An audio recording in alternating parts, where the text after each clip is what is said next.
Istri gaib Wak Bakar ini bertanya, si Marni ini bertanya, Wak Bakar mana? Nah, istri manusia Wak Bakar ini pun ngejawab, Wak Bakar lagi sakit, memang ada apa? Kamu siapa? Marni pun menjelaskan, akulah istri Wak Bakar yang berasal dari desa gaib Mentawa. Nah, ini anak Wak Bakar yang diceritakan Wak Bakar kepada kamu.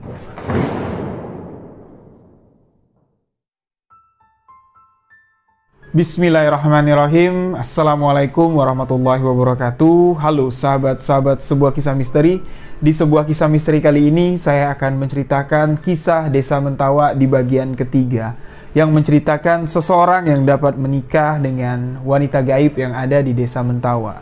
Terima kasih untuk sahabat yang telah mendengarkan kisah ini. Untuk sahabat yang baru bergabung, baru mendengarkan kisah misteri yang saya ceritakan, sahabat boleh mengklik tombol subscribe dan jangan lupa aktifkan notifikasi loncengnya agar tidak ketinggalan video-video sebuah kisah misteri selanjutnya.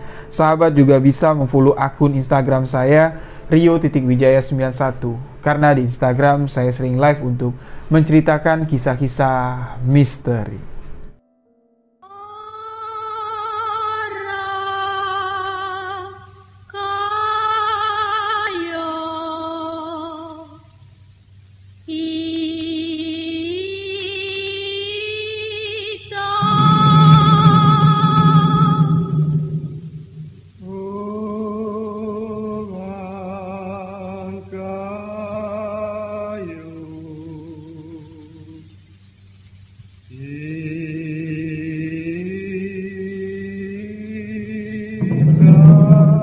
Dua video sebelumnya saya sudah menceritakan asal-usul kisah desa Mentawa, dan di video yang kedua saya sudah menceritakan kejadian misteri yang terjadi di desa Mentawa. Pernah ada seseorang warga desa yang tersesat di dalam hutan di dalam desa Mentawa.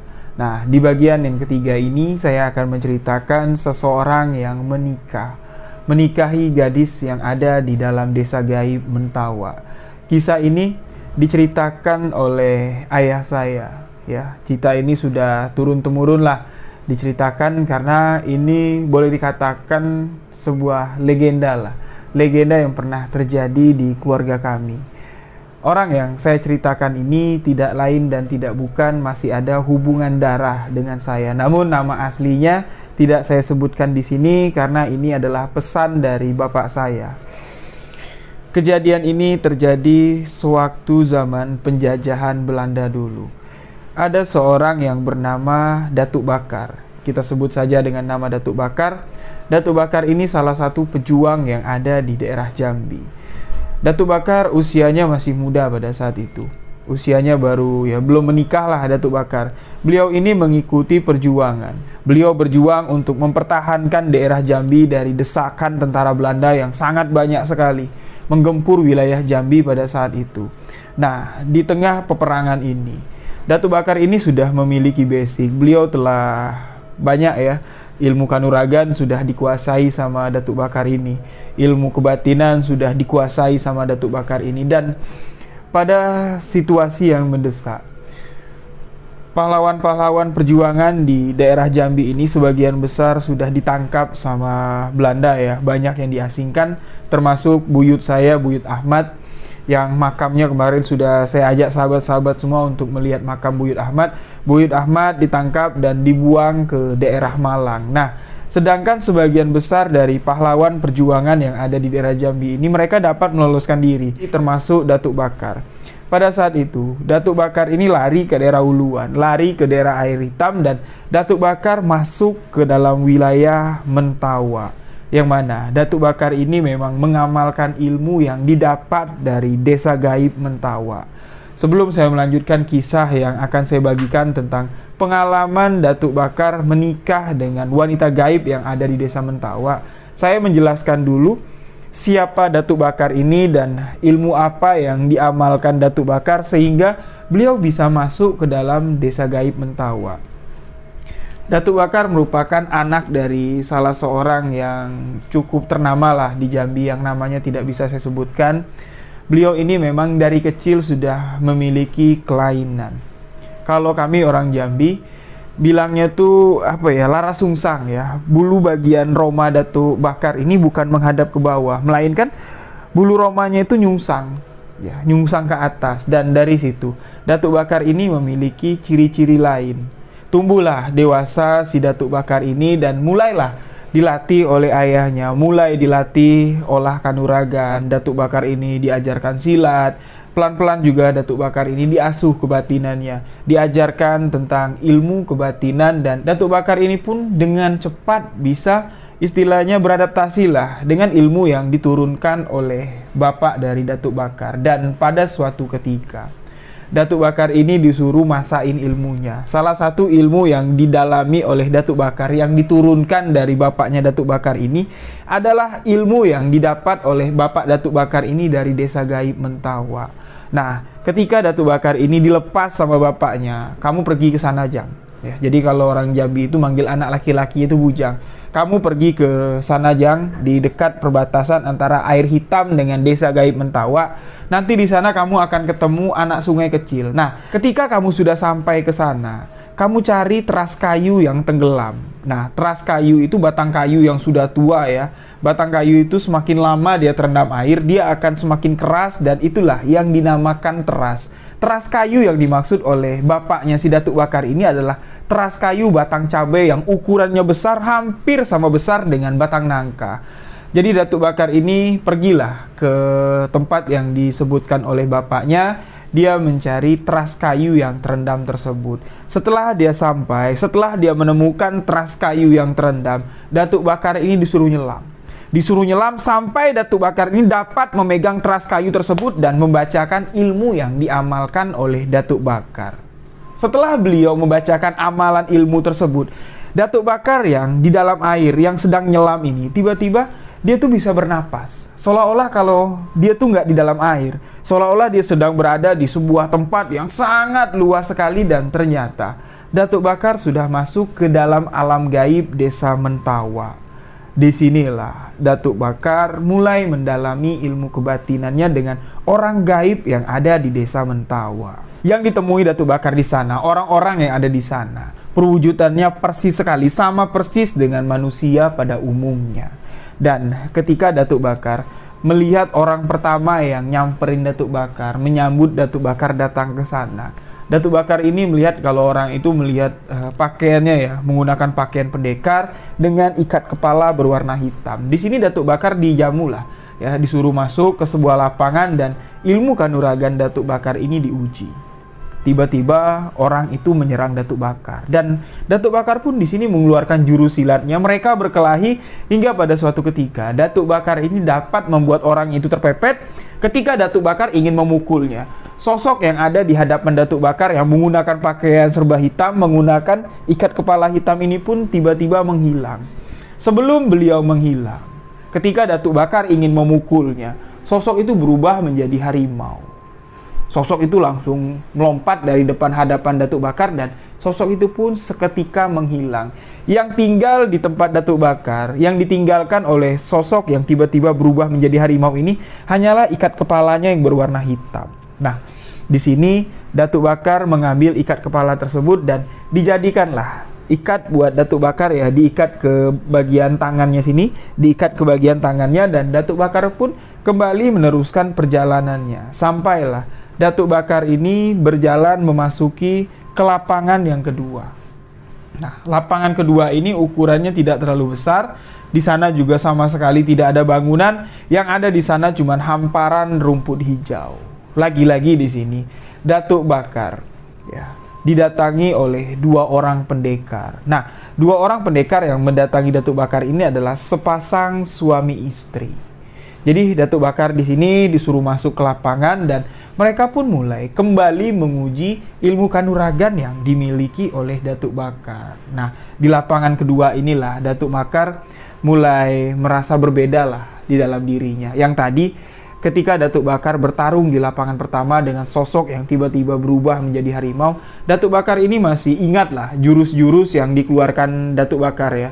jurus silat yang dikeluarkan oleh Datuk Bakar ini adalah jurus-jurus yang dipelajari oleh Datuk Bakar yang diberikan oleh ayahnya Datuk Bakar. Tetapi ketika Datuk Bakar bertarung di gelanggang kedua atau di lapangan kedua, Datuk Bakar ini konsentrasinya itu agak pecah ya. Yang dilihat sama Datuk Bakar tuh bayangan dari jurus harimau. Nah, di situ Datuk Bakar tiba-tiba langsung bisa menguasai jurus harimau. Dan kedua orang yang dihadapi sama si Datuk Bakar ini, sepasang pendekar yang dihadapi Datuk Bakar ini pun tiba-tiba menghilang. Mereka hanya meninggalkan sepasang pisau. Pisau kembar yang ditinggalkan oleh sosok gaib yang bertarung sama Datuk Bakar ini, dan pisau itu pun diambil sama Datuk Bakar. Diselipkanlah di pinggang sebelah kanan satu, di pinggang sebelah kiri satu. Datuk Bakar di sini melanjutkan perjalanannya. Ketika nggak jauh Datuk Bakar berjalan, Datuk Bakar ternyata sudah memasuki ke lapangan yang ketiga. Lapangan ini semakin kecil. Yang pertama tadi lapangannya lebih lebar lah dari lapangan bola, lapangan kedua sudah agak mengecil, dan lapangan ketiga ini itu ukurannya sangat kecil sekali. Dia bilang ya seperti gelanggang silat lah. Nah, di sana ternyata sudah menunggu beberapa orang pendekar, dan di lapangan ketiga ini Datuk Bakar dipersilahkan masuk tapi tidak diajak berantem. Datuk Bakar tidak ditantang untuk bersilat, namun Datuk Bakar disuruh duduk menghadap ke salah satu orang yang ada di sana. Datuk Bakar mengatakan kalau ini adalah petinggi atau istilahnya panglima lah, punggawa yang ada di desa gaib Mentawa. Bukan rajanya ya, tapi punggawanya, prajurit paling kuat lah yang ada di desa Mentawa. Datuk Bakar ditanya, kedatangan kamu di sini ada apa, Cung? Datuk Bakar mengatakan kalau saya diperintahkan oleh bapak saya untuk memasakkan ilmu. Yang konon katanya bapak saya ini mendapatkan ilmu yang diamalkannya itu, ilmu yang diturunkannya kepada saya ini, itu berasal dari desa gaib Mentawa ini. Orang yang berhadapan dengan Datuk Bakar pun meminta Datuk Bakar mempraktekkan beberapa jurus silat. Kalau memang iya, kamu menguasai ilmu yang kamu katakan, coba kamu praktekkan. Dan di sini apa yang dipraktekkan oleh Datuk Bakar ini sama sekali di luar akal sehatnya. Jurus-jurus yang tiba-tiba diperagakan sama Datuk Bakar ini sangat berbeda sekali dengan jurus yang diamalkan oleh Datuk Bakar. Datuk Bakar aja udah bingung ya memikirkan ini kok yuk tiba-tiba terbesit di bayanganku gerakannya seperti ini. Spontan langsung tubuh Datuk Bakar ini mempraktekkan gerak-gerakan yang ada di kepalanya, dan Datuk Bakar pun dipersilahkan duduk kembali. Nah, ketika Datuk Bakar berhadapan dengan punggawa tertinggi yang ada di desa gaib Mentawa, Datuk Bakar dinyatakan lulus karena beliau sudah mendapatkan ikat kepala dari sosok harimau yang dihadapi oleh Datuk Bakar, dan sudah mendapatkan sepasang pisau kembar dari dua pendekar yang sangat tangguh lah dibilangnya, sangat tangguh yang ada di desa Mentawa ini. Nah, sekarang karena kamu sudah lulus ujian, kamu bisa menggunakan ilmu ini untuk kebaikan, dan Datuk Bakar dititipkan sebuah menyan. Ya, ukuran menyannya itu Datuk Bakar kecil bilang, sebesar batu kerikil lah, dan punggawa dari desa gaib Mentawa ini mengatakan kepada Datuk Bakar, Cung, menyan ini boleh kamu bakar ketika kamu mau masuk ke desa gaib Mentawa. Tetapi kalau kamu tidak berniat masuk ke dalam desa gaib Mentawa, sesulit-sulit apapun situasi kamu, nyawa kamu di ujung tanduk pun, kamu jangan bakar kemenyan ini. Kemenyan ini hanya bisa kamu gunakan untuk keluar masuk dari desa gaib Mentawa ini. Dan Datuk Bakar pun menerima pemberian dari punggawa yang ada di desa gaib Mentawa. Setelah Datuk Bakar menerima kemenyan tersebut, sosok-sosok gaib yang ada di sana pun tiba-tiba menghilang, dan ternyata Datuk Bakar ini masih berada di dalam air. Nah, jadi Datuk Bakar ya seolah-olah dia ini sebentar sekali lah masuk ke dalam dunia gaib, masuk ke dalam desa gaib Mentawa, dan Datuk Bakar pun segera naik ke atas, segera pulang ke rumah dan menceritakan apa yang terjadi kepada bapaknya Datuk Bakar. Dari situlah Datuk Bakar ini bisa keluar masuk ke desa gaib Mentawa, dan Datuk Bakar pun dengan ilmu yang diberikan oleh penduduk gaib ya, jawarah-jawarah yang ada di desa gaib alam Mentawa ini, Datuk Bakar pun tumbuh menjadi seorang pemuda yang memang mengikuti apa yang dikatakan oleh sosok gaib yang memberi Datuk Bakar kemenyan. Kamu boleh menggunakan ilmu yang kamu dapat di sini untuk menegakkan kebenaran, dan Datuk Bakar pun menjadi salah satu pejuang. Nah, jadi ketika situasi Datuk Bakar ini sudah kepepet ya, walaupun ilmu yang dimiliki oleh Datuk Bakar ini sangat menghuni sekali, ilmu yang sangat luar biasa sekali lah, patennya ya, ilmu kanuragannya, terus ilmu kebatinannya. Datuk Bakar ini nggak mempan, kalau kena senjata tajam tuh nggak mempan, kalau ditembak tuh nggak kena. Tapi karena posisi Datuk Bakar ini terdesak, dia cuman sendirian, sedangkan tentara Belanda itu ya ratusan, bahkan ribuan yang mengepung di daerah mereka. Datuk Bakar mau nggak mau mundur dan lari ke daerah Uluan. Datuk Bakar membawa menyan yang diberikan oleh punggawa gaib, oleh pendekar gaib yang ada di desa gaib Mentawa ini. Datuk Bakar sesampainya di perbatasan desa Mentawa, dibakarlah oleh Datuk Bakar. Dan seketika gerbang alam gaib desa Mentawa pun terbuka. Datuk Bakar berjalan masuk ke dalam desa gaib Mentawa dan bertemu dengan orang-orang yang pernah melawan Datuk Bakar. Pendekar yang pertama bertemu lagi dengan Datuk Bakar. Pendekar yang kedua, sepasang pendekar yang ditemui oleh Datuk Bakar di lapangan kedua bertemu lagi sama Datuk Bakar, dan punggawa yang ketiga, pendekar-pendekar yang ada di lapangan ketiga pun kembali bertemu dengan Datuk Bakar, termasuk sosok yang memberikan Datuk Bakar ini kemenyan. Nah, sosok yang memberikan Datuk Bakar kemenyan inilah mengatakan kepada Datuk Bakar, ya udahlah Cung, daripada kamu bahaya di luar sana, lebih baik sementara kamu di sini dulu. Dan sosok itu pun menjamin keselamatan Datuk Bakar selama dia tinggal di desa gaib alam Mentawa. Disinilah Datuk Bakar mulai berinteraksi dengan orang-orang yang ada di sana.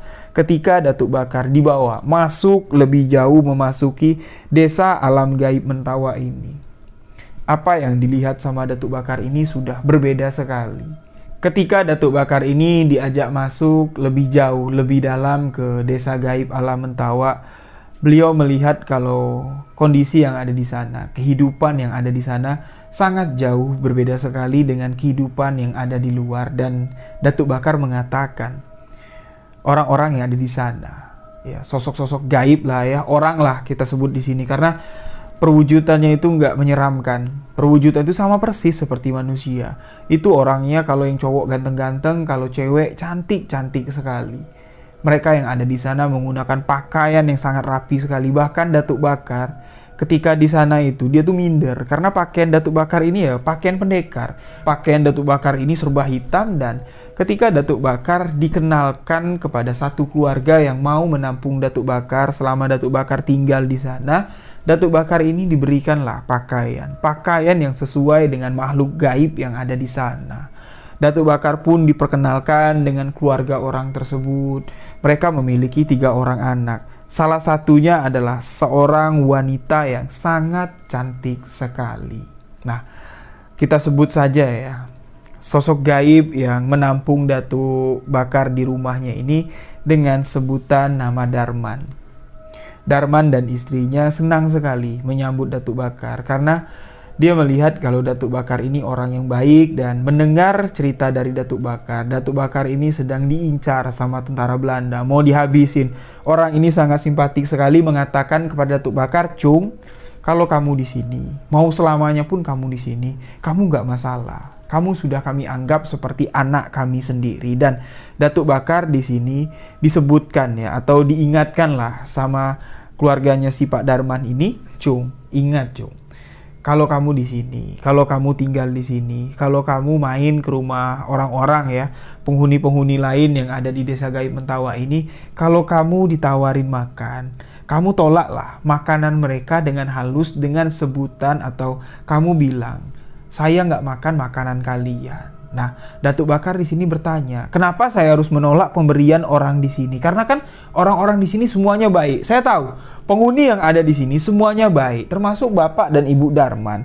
Nah, Pak Darman di sini menjelaskan, kita berbeda alam, kita berbeda dunia. Apa yang kami makan itu bukan makanan kamu.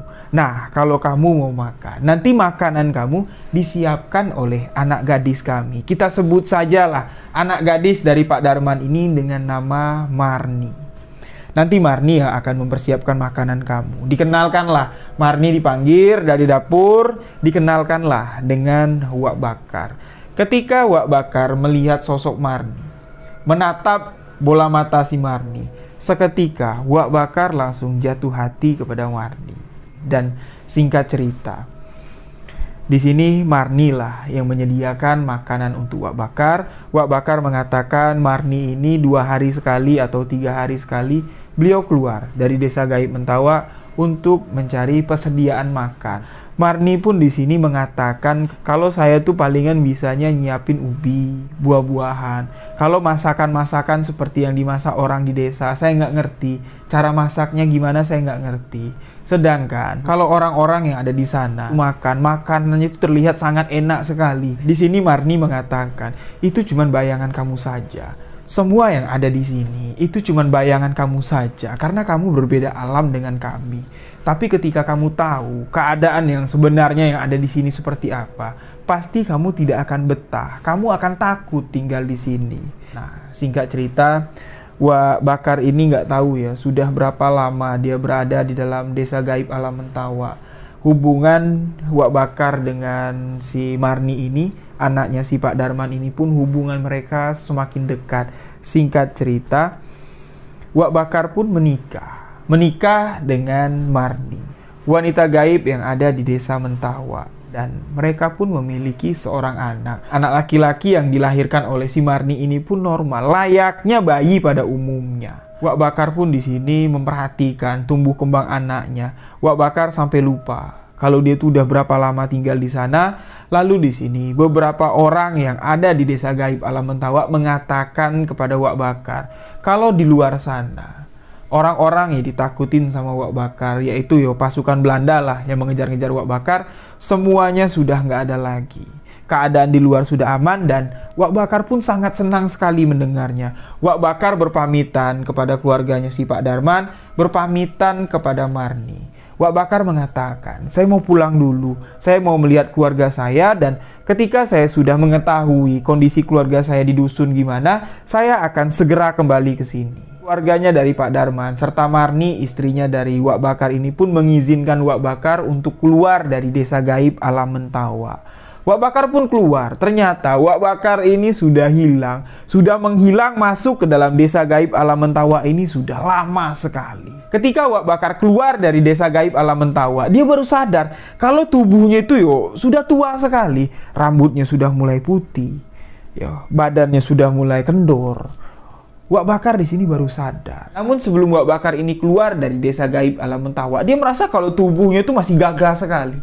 Layaknya dia masih muda, seperti dia ketika masuk ke dalam desa gaib alam Mentawa.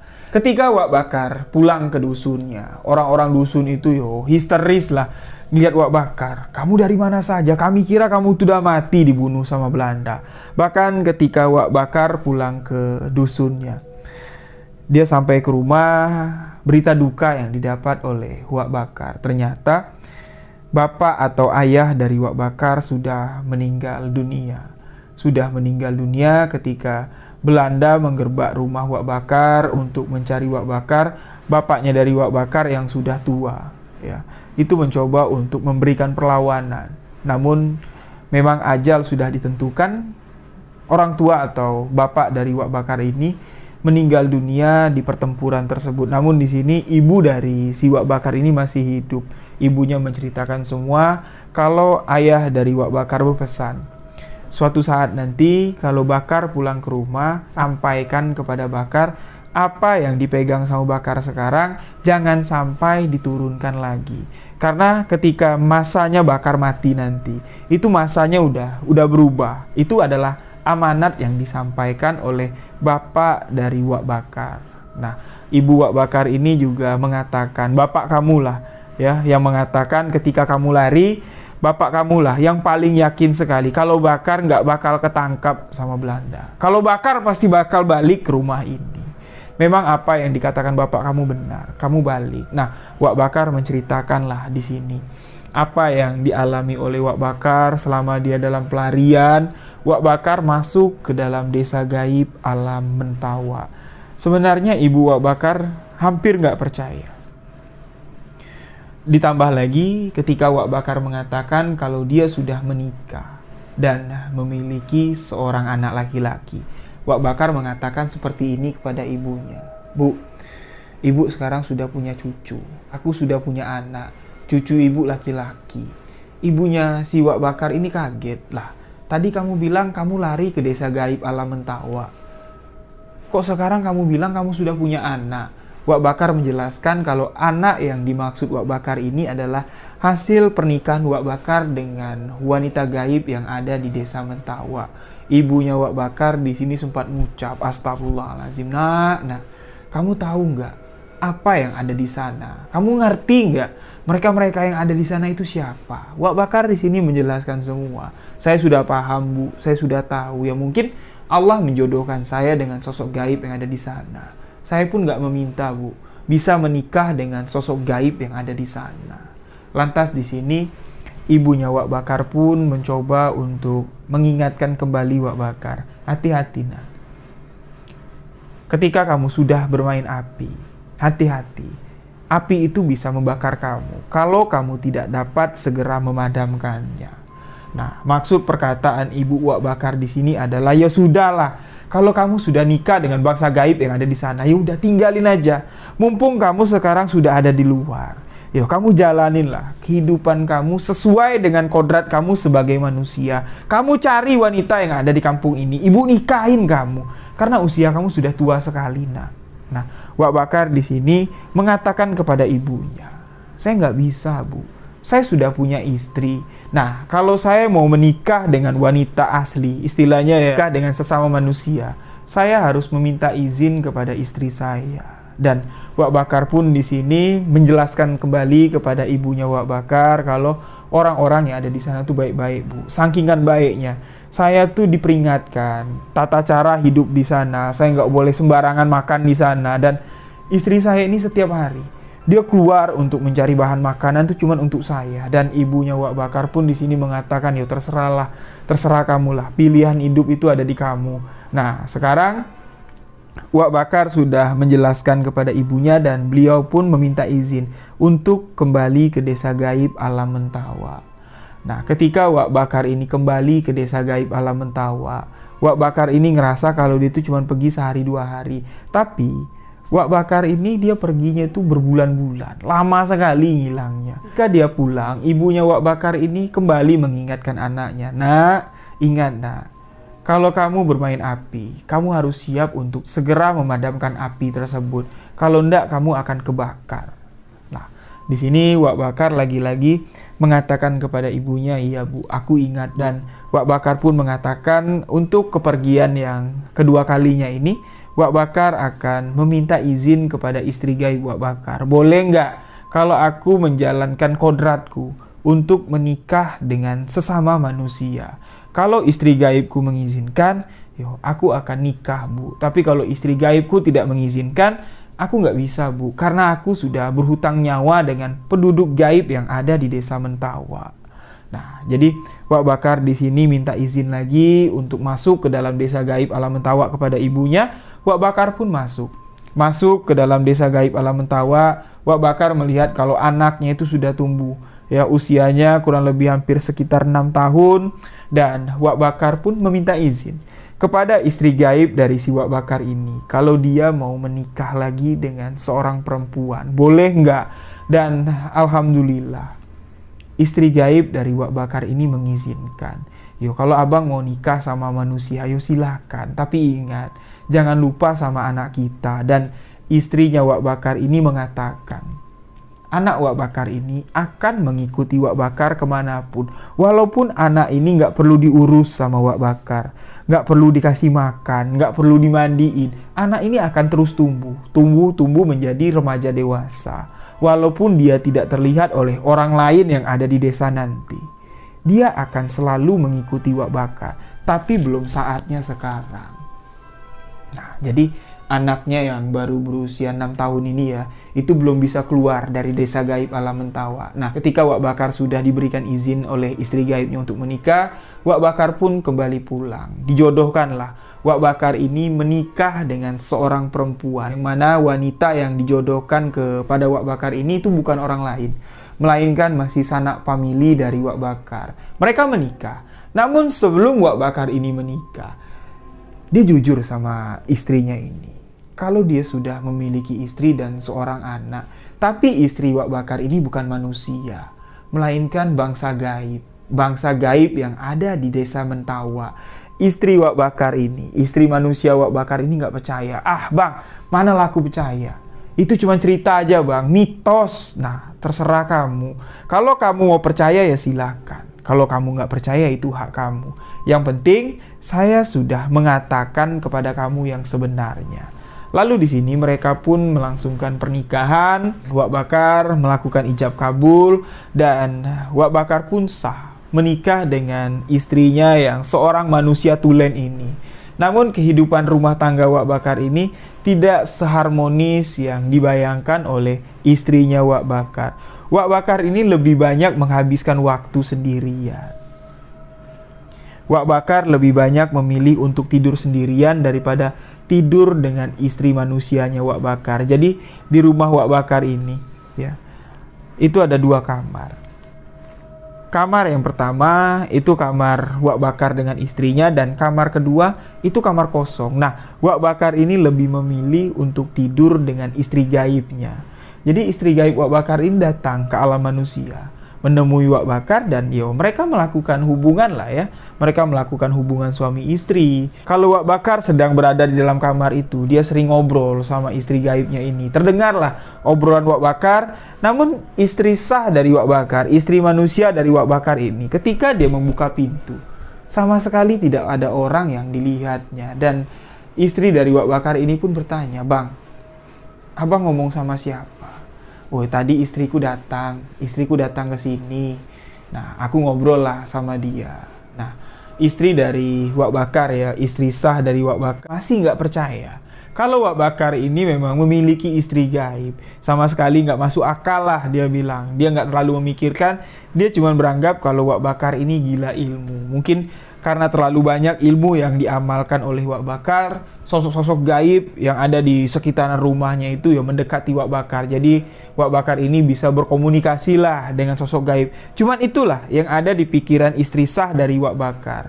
Nah, pada suatu ketika, Wak Bakar yang usianya sudah hampir 50 tahun. Namun Wak Bakar ini belum memiliki anak kandung, istilahnya anak salah ya dari istrinya yang manusia ini. Tiba-tiba Wak Bakar sakit keras.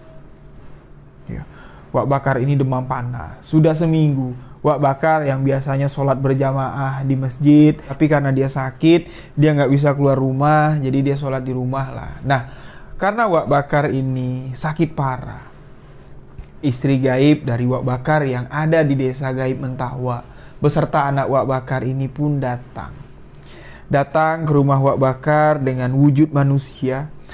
Pada saat itu Wak Bakar sedang ngambil wudhu di sumur. Nah, bertemulah istri sah atau istri manusia Wak Bakar ini dengan seorang perempuan yang sangat cantik sekali, dengan seorang anak laki-laki yang usianya hampir 10 tahun. Nah, istri gaib dari Wak Bakar ini dengan membawa anak dari Wak Bakar ya, anak laki-lakinya ini bertamulah ke rumah Wak Bakar, bertemu dengan istri manusianya Wak Bakar. Istri gaib Wak Bakar ini bertanya, si Marni ini bertanya, "Wak Bakar mana?" Nah, istri manusia Wak Bakar ini pun ngejawab, "Wak Bakar lagi sakit. Memang ada apa? Kamu siapa?" Marni pun menjelaskan, "Akulah istri Wak Bakar yang berasal dari desa gaib Mentawa." Nah, ini anak Wak Bakar yang diceritakan Wak Bakar kepada kamu. Barulah di sini istri sah dari Wak Bakar percaya kalau Wak Bakar ini memang memiliki istri gaib yang berasal dari desa gaib Mentawa dan memiliki seorang anak laki-laki. Istri sah dari Wak Bakar ini pun bertanya, "Apa tujuan kamu datang ke sini?" Marni pun istri gaib dari Wak Bakar menjelaskan, "Saya dengar kalau Wak Bakar sedang demam tinggi. Nah, ini saya bawa obat untuk Wak Bakar."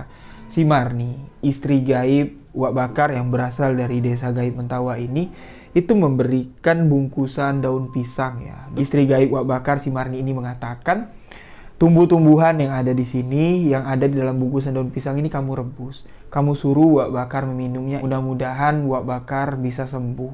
Dan istri sah dari Wak Bakar ini ya, istri yang manusia Wak Bakar ini pun nyuruh si Marni ini nunggu. Kalau kamu mau bertemu sama Wak Bakar, biar saya panggilin Wak Bakar. Tapi istri gaib dari Wak Bakar ini, si Marni ini mengatakan gak usah. Nantilah kalau Wak Bakar sudah baian, baru saya datang ke sini lagi untuk menemui Wak Bakar. Seketika di hadapan istri sah dari Wak Bakar, Marni dan anaknya pun tiba-tiba menghilang. Di sini istri sah dari Wak Bakar ini kaget bukan main, dia langsung masuk ke dalam. Ketika beliau sampai ke dalam, dia melihat kalau Wak Bakar tengah menunaikan ibadah sholat, dan selesai Wak Bakar ini sholat, barulah istrinya ini mengatakan, Bang, itu tadi ada istri kamu sama anak kamu datang ke sini. Lah, di mana dia? Itu di depan, tapi dia sudah pulang. Aku suruh nunggu, dia nggak mau. Nah, dia cuma nitipin ini untuk abang. Katanya ini obat untuk abang. Yo, terus dia bilang apa lagi? Nanti kalau abang sudah sehat, baru dia datang ke sini lagi. Barulah di situ istri sah atau istri manusia dari Wak Bakar ini percaya kalau suaminya ini memang memiliki kemampuan yang sangat luar biasa sekali. Makhluk gaib saja bisa dinikahinya, sampai-sampai punya anak. Nah, setelah Wak Bakar ini meminum ramuan yang diberikan oleh Marni, ramuan yang berasal dari desa gaib Mentawa, hari demi hari, Wak Bakar ini kesehatannya mulai pulih. Wak Bakar pun bisa kembali melakukan aktivitas seperti biasa. Nah, jadi di sini Wak Bakar ini menikah dengan istrinya yang manusia ini sudah cukup lama. Tapi Wak Bakar karena jarang mau tidur ya sama istri sahnya ini, Wak Bakar pun belum memiliki momongan. Nah, istri sah dari Wak Bakar ini pun mencoba meminta, ya, berdoa kepada Allah Subhanahu wa taala, ya Allah ya Tuhanku, kalau memang aku diberikan rezeki, kalau aku memang diberikan rezeki ya untuk memiliki anak, ya mudah-mudahan dipercepat, mudah-mudahan aku bisa punya anak. Nah, setelah istri sah dari Wak Bakar ini berdoa, ya, istri Wak Bakar ini pada suatu malam tuh bermimpi didatangi oleh istri gaib dari Wak Bakar ini. Di dalam mimpinya istri gaib Wak Bakar ini tiba-tiba saja memegang bagian perut dari istri sah dari Wak Bakar. Dan Marni, istri gaib Wak Bakar ini mengatakan, boleh ndak aku nitipin kamu sesuatu? Kalau kamu boleh, kamu akan mendapatkan apa yang kamu inginkan. Nah, apa yang dikatakan oleh Marni ya ketika dia sedang memegang perut dari istrinya si Wak Bakar ini, ternyata Marni ini memberikan pertolongan agar istri dari Wak Bakar ini cepat dapat momongan. Istri Wak Bakar pun kaget, dia langsung terbangun dari tidurnya dan menceritakan kejadian ini kepada Wak Bakar. Wak Bakar mengatakan, itu cuma mimpi kamu saja, mungkin gara-gara kamu ketemu sama dia kemarin, kamu kepikiran, jadi kamu kebawa masuk ke dalam alam mimpi kamu. Nah, apa yang terjadi ini sama sekali tidak jadi masalah lah bagi Wak Bakar dan istrinya. Singkat cerita, istri sah dari Wak Bakar ini pun tiba-tiba hamil. Ketika istri sah dari Wak Bakar ini hamil, dia nih ngidam, tapi ngidamnya agak sedikit aneh. Dia tuh kepingin banget makan kurma muda atau makan kurma yang masih mengkal ya, yang masih mentah. Nah, Wak Bakar mengatakan, kalau kamu ngidam tuh ya masuk-masuk akal aja lah. Di mana aku harus mencari kurma muda? Kalau nggak musim haji, ya nggak mungkin lah bisa dapat kurma muda. Karena orang-orang yang baru pulang dari tanah suci lah, itu oleh-olehnya biasa kalau nggak bawa kurma yang sudah matang, ya sebagian adalah yang bawa kurma yang masih mengkal. Dan sekarang nih bukan musim haji. Gimana caranya aku mendapatkan kurma muda tersebut?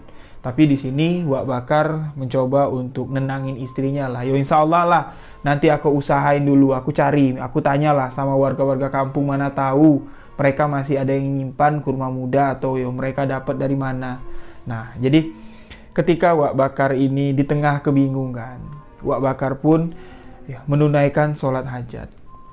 Pada suatu malam, selesai Wak Bakar ini menunaikan sholat hajat, dia meminta kepada Allah, ya Allah Tuhanku, kasihan kepada istriku.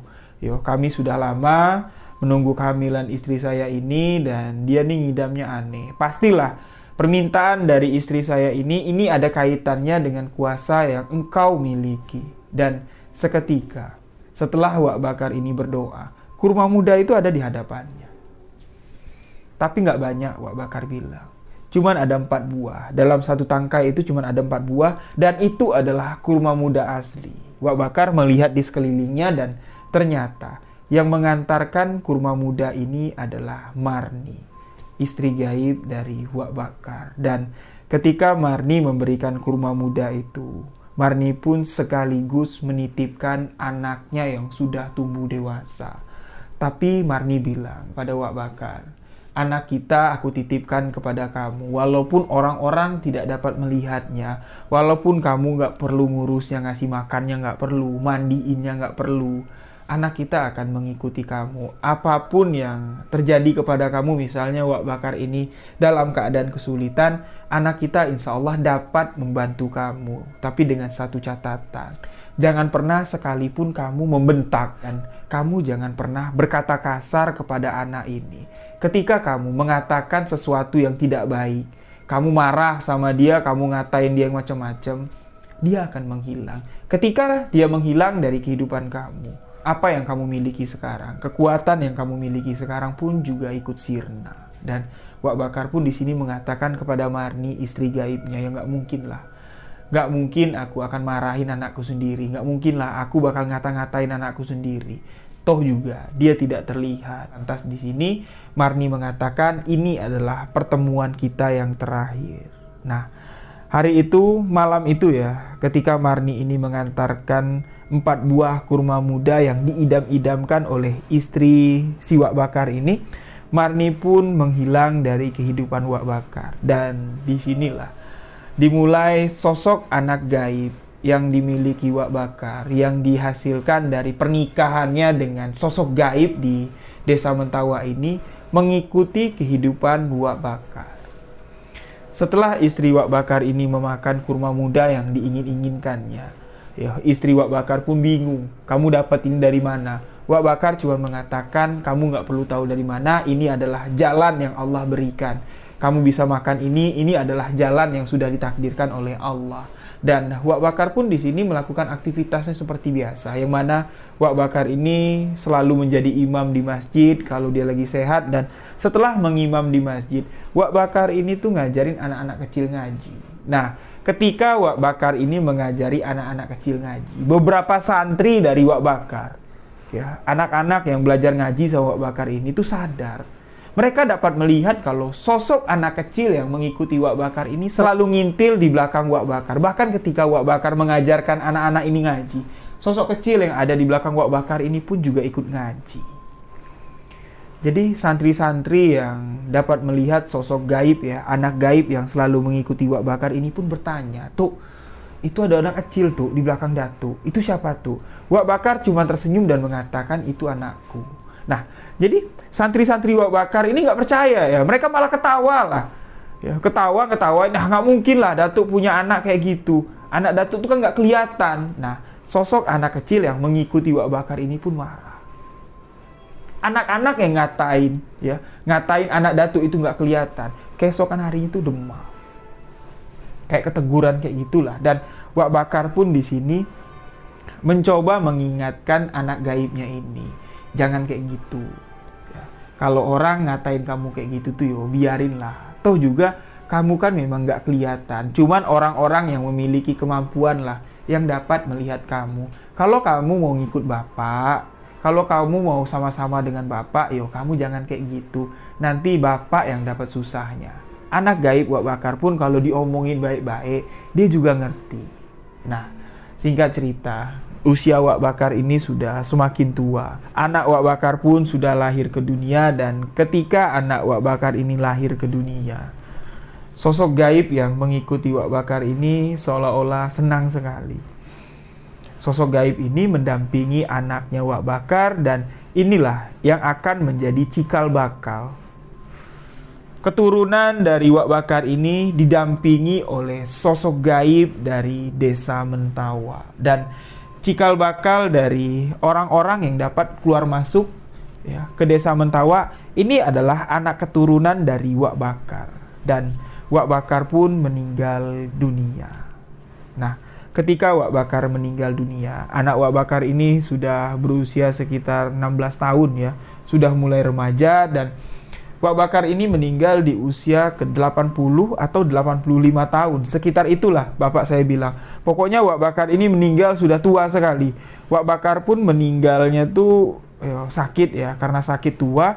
Walaupun usia Wak Bakar sudah 80 tahun, matanya ini sudah nggak bisa kebuka lagi ya, karena katarak, yang mana di saat itu katarak ini belum ada dokter yang bisa operasi kayak sekarang. Tapi Wak Bakar ini masih terus ngaji. Wak Bakar ini adalah seseorang yang hafal Quran. Nah, ketika Wak Bakar meninggal, anaknya ini sudah diberikan istilahnya wejengan lah ya. Kalau kamu itu dari kecil diikuti oleh sosok gaib yang ngikutin kamu itu adalah dulur kamu. Memang ibunya berasal dari desa Gaib Mentawa, ya, ibu kamu berasal dari alam manusia. Kalian itu adalah bersaudara. Bersaudaralah kalian baik-baik, berkomunikasilah kalian baik-baik. Tapi amalan ilmu yang berasal dari desa Gaib Mentawa tidak dapat Bapak turunkan, karena itu adalah pesan dari almarhum kakek kamu. Nah, sebelum bapaknya si Wak Bakar ini meninggal kan ya, dia kan pesan sama ibunya si Wak Bakar, kalau ilmu yang diwarisi oleh bapaknya ini jangan diturunin lagi sama Bakar. Ya, takutnya nanti ketika anak-anak Wak Bakar ini memiliki ilmu kanuragan yang berasal dari desa Gaib Mentawa, di zaman sekarang ini sudah lain cerita lah. Bukan penjajah Belanda lagi yang dihadapi, tapi mungkin karena nafsu dunia yang kayak sekarang ini bisa merubah watak seseorang, ya mungkin orang-orang yang memiliki kemampuan sehebat Wak Bakar pada zaman itu sekarang bisa digunakan sebagai tindak kejahatan lah. Mungkin itulah yang nggak dimauin oleh almarhum bapaknya si Wak Bakar. Dia sudah dapat menggambarkan kehidupan setelah dia ini, kehidupan di masa depan, kehidupan di masa sekarang ini udah kacau balau lah, istilahnya seperti itu. Namun di sini, walaupun anaknya Wak Bakar ini diberikan ilmu tersebut, namun anak Wak Bakar ini masih tetap bisa keluar masuk desa Mentawa, desa Gaib Mentawa, karena dia ini sudah didampingi oleh anaknya Wak Bakar yang berasal dari desa Mentawa ini semenjak dari dia lahir. Semenjak dari kecil didampingi dan mereka sudah berteman. Nah, anak Wak Bakar inilah yang bisa keluar masuk desa Gaib Mentawa seolah-olah dia masuk ke rumah dia sendiri. Nah, jadi itulah kisah seseorang yang menikah dengan makhluk gaib. Menikah dengan makhluk gaib yang ada di desa Mentawa. Nah, menurut cerita, anak Wak Bakar juga menikah dengan wanita gaib yang ada di desa Mentawa. Jadi, bapak saya ya pernah mencari silsilah dari keturunan almarhum Wak Bakar ini, karena bapak saya sangat penasaran sekali, bukan kepingin masuk lah ya, kepingin tahu aja lah titik koordinat desa Mentawa itu di mana. Sedangkan bapak saya tahu cuman Mentawa itu di sekitar sinilah ya, di sekitaran hutan sini, tapi titik koordinat yang pasnya itu untuk masuk ke sana itu bapak saya nggak tahu, karena di sungai yang ada tandanya ada bekas pohon cabai yang ukurannya sebatang pohon nangka ya, itu udah nggak ada lagi bapak saya bilang. Aliran sungai itu masih ada, tapi aliran sungai itu nggak mungkin lah ya diikutin dari ujung ke ujung ya untuk mencari di mana desa Gaib Alam Mentawa itu berada, karena itu masih hutan belantara. Nah, jadi sekarang menurut cerita dari bapak saya, kisaran atau seputaran hutan yang diyakini ya itu adalah hutan gaib alam Mentawa, itu sekelilingnya sudah kebun sawit semua. Jadi warga-warga setempat pun nggak berani merambah ke bagian lebih dalam lagi hutan yang dipercaya itu adalah bagian dari desa Gaib Mentawa. Mereka nggak berani karena banyak sekali kejadian-kejadian aneh, bahkan ketika orang memaksa untuk masuk ke sana untuk menebang hutan yang ada di sana lah untuk dibuka lahan sawit, itu malah menimbulkan korban jiwa karena keserakahan. Nah, bapak saya ini nyari mana nih keturunan almarhum Wak Bakar. Pastilah keturunan dari almarhum Wak Bakar inilah orang-orang yang masih dapat keluar masuk dari desa Mentawa. Bapak saya mencari, cuman dapat kisahnya saja.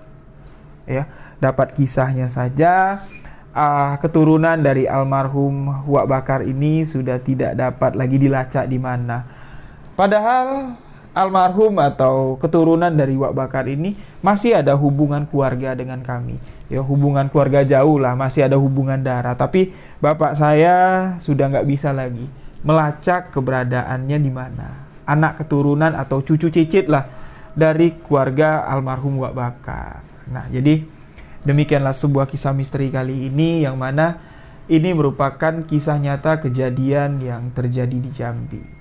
Demikian sebuah kisah misteri kali ini. Terima kasih ya untuk sahabat-sahabat yang menyukai kisah misteri yang saya ceritakan dari Jambi, mulai dari asal usul Mentawa, mulai dari part keduanya, dan ini adalah part ketiga, akhir dari kisah misteri yang ada di Desa Mentawa, desa gaib yang ada di Jambi. Untuk selanjutnya, mungkin sahabat-sahabat tertarik untuk mendengarkan kisah santet yang ada di Jambi, atau sahabat-sahabat ingin mendengarkan kisah tentang pesugihan. Tolong bantu saya untuk menentukan pilihan kisah yang akan saya ceritakan selanjutnya. Tolong tuliskan di kolom komentar. Mohon maaf jika di video ini banyak salah, banyak ucap dalam penyampaian kisah ini. Saya Riwijaya mohon maaf lahir dan batin. Demikian sebuah kisah misteri kali ini. Lebih baik menceritakan sebuah kisah misteri daripada menyembunyikan fakta di balik sebuah realita. Inilah sebuah kisah misteri.